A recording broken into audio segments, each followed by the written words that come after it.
Police ఉన్నతాధికారి ఒకరు శాంతి భద్రతల పరిరక్షణ వదిలి ల్యాండ్ సెటిల్మెంట్లకు పాల్పడుతున్నాడు.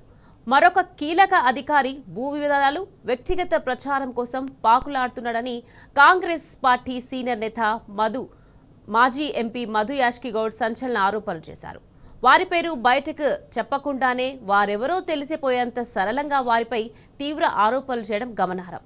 సొంత వ్యవహారాలు చక్కబెట్టుకోవడానికి ప్రాధాన్యత ఇస్తున్నారని పరోక్షంగా ఇద్దరు కీలక ఐపీఎస్ అధికారుల తీరుపై విమర్శలు గుప్పించారు మధు యాష్కి. రాష్ట్రంలో కొందరు పోలీస్ అధికారుల వల్ల ప్రభుత్వానికి చెడ్డ పేరు వస్తుందని యాష్కి పేర్కొన్నారు. రాష్ట్రంలోని ఒక కీలక పోలీస్ కమిషనర్ శాంతి భద్రతను పర్యవేక్షించడం మానేసి కేవలం భూ వివాదాలు, ల్యాండ్ సెటిల్మెంట్లపైనే ప్రత్యేకంగా ఫోకస్ పెట్టారని విమర్శించారు. మరికొందరు అధికారులు నిజాయితీగా పనిచేయడమేమో కానీ ప్రచారానికే ప్రాధాన్యం ఇస్తున్నారని మండిపడ్డారు. ఒక పోలీస్ అధికారి అత్యుత్సాహానికి పోయి ప్రభుత్వ ప్రతిష్టను దిగదార్చారని మధు యాష్కి మండిపడ్డారు.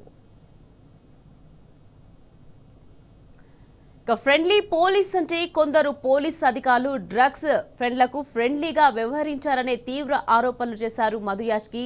హెడ్ లైన్స్ లో రావడానికి అధికారాన్ని దుర్వినియోగం చేస్తున్నారని, అర్ధరాత్రి అరెస్టులతో వార్తల్లో హైలైట్ చేశారు.